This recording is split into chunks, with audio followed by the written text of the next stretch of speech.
Hello and welcome. Today we're working in managerial accounting on the process costing chapter, which is our chapter 17. It might be a slightly different chapter number for you.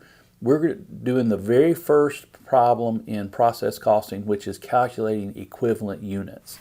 So if you're new, my name is Jeff from Finally Learn, and we teach a lot of accounting, a lot of finance, investing. So please like, comment, subscribe, and let's get started. So what we have is process costing is when all the products are the same. We're making things like soap or bricks or refining petroleum or all the things that we have hundreds and thousands of exactly the same product. They're not unique. Job costing, the previous chapter, or job order costing, is always for unique or customized products. So custom furniture, special order products, things like that that have different costs. So that's the previous chapter. Job costing, we're working with process costing, and everything is the same. So the key concept to understanding this whole chapter is the idea of equivalent units or equivalent units of production. We're trying to measure how much work has been completed or finished. So here's the basic idea. If we have 10 units, now think about we have a big assembly line or processes that it goes through or a conveyor belt. We have 10 units that are 60% complete. That means for equivalent units, we have 6 equivalent units. 6 completed units is the idea, and that's the equivalent units. So in process costing, we have materials, labor, and overhead, just like always. Except a lot of times what we do is because we allocate overhead based on direct labor cost, we put those two together and we call that conversion cost. So conversion cost is labor and overhead, and that's kind of our example we're going to work with today. And we'll have direct materials and conversion costs.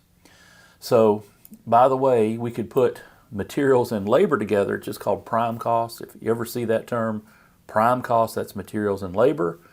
And then conversion cost is labor and overhead. But we're going to allocate our costs based on materials and conversion costs.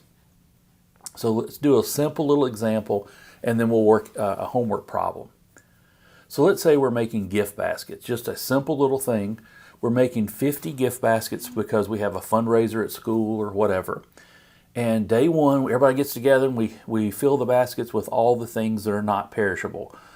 We add gummies and chocolate and popcorn and pretzels and all the things that you would add to a gift basket. And then day two, maybe you add things like apples and oranges and bananas that are perishable, right? And so day two, then you finish everything. Day one, let's say everything is 70% complete. You go to the school library and you organize all the baskets or whatever. Well, what's the actual? The actual we completed is 0 on day 1 and then all 50 on day 2. So what happens is this is the way the actual works. But the problem is it doesn't measure how much work we have done. So the equivalent units is the idea of, well, we had 50 that are 70% complete. So let's just drop in 70% right here.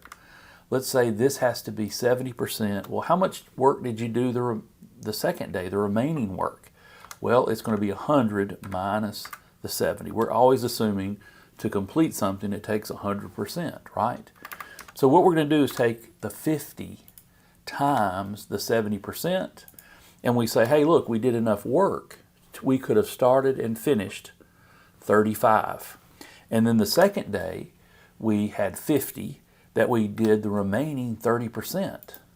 And so what we have is, we have 15 on day 2. And so the total work that is done is the 50 units, but we're measuring work 35 and 15. Now, when we get in process costing, we're going to take the cost divided by the units.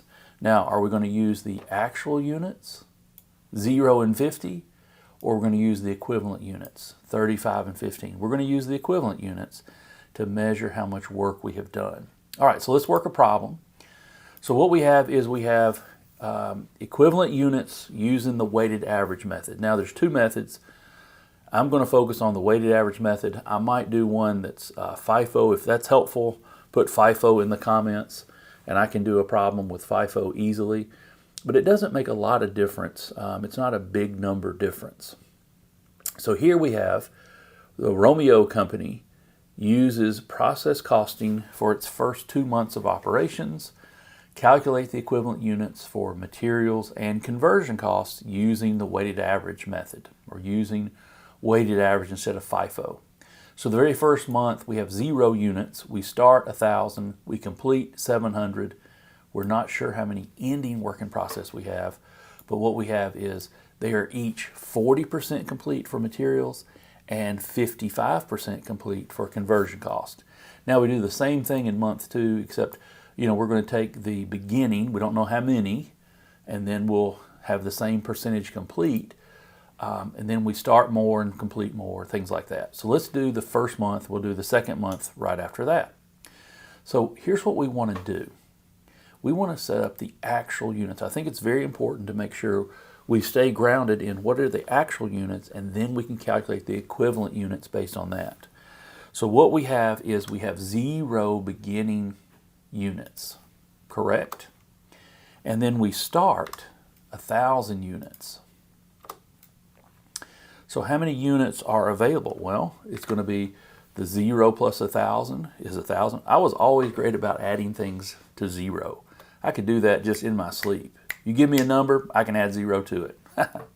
So what happens is we have completed of 700. Well, how many did we not finish? Well, we did not finish 1,000 minus 700. So if we completed 700, we did not complete 300. Now, how much are they complete? This 300, they're partially complete, but we need to know, well, how much are they partially complete? Well, what we have is we have 40% complete for materials and 55% complete for conversion cost. Now this is actual units. This is not our equivalent units. So to do equivalent units, we're going to keep up with 2 things. We're going to say completed and then ending work in process. So to calculate the actual first and then do the equivalent, that's the way we want to do it. So the actual units completed is 700 and the ending is 300. Okay?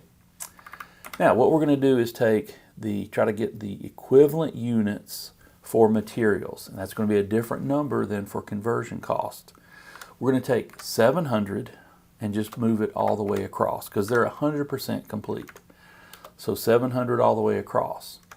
Now the ending, we have 300 actual units that are 40% complete for materials, so that's 120, and the 300 actual units are 55% complete for conversion costs, so that's 165. So what we have, we need to add these 2 up, and we'll say our equivalent units for the very first month for materials is 820, and for the conversion cost is 865.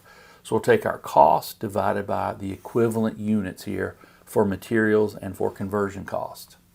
Now we're going to do the same thing for month 2. I'm going to copy all this and just plug in what we know. So you need to have a format. This is the format you're going to use. And we're going to say, hey, this is month 2. And so we're going to do this for actual units all the way. Going to reset this. So for month 2, what is our beginning work in process units? Well, our beginning work in process is the same as the ending work in process for month 1. And remember, it's not going to matter here, but remember they're 40% complete and they are 55% complete for materials and conversion costs. Now, in the FIFO method, this is important. But under weighted average, all we do is keep up with completed. So these 2 percentages are not going to matter. Okay? Now, how much did we start? In month 2, we started 2,200. And so what we have is we have our available is going to be 2,500. How many did we complete? I think we completed 2,000. Look at our beginning information here. We completed 2,000. So therefore, we have 2,500 minus 2,000. We had available 2,500. We completed 2,000. And so therefore, we did not finish 500. Well, what percent are they complete? Well, they're complete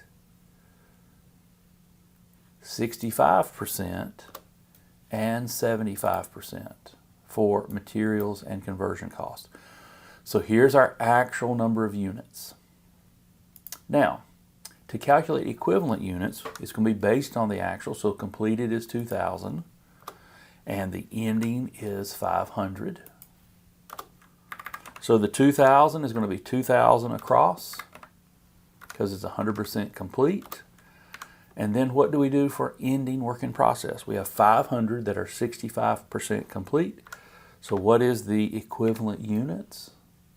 500 times 65% is 325, and 500 times 75% is going to be 375. So what we have is, we have our total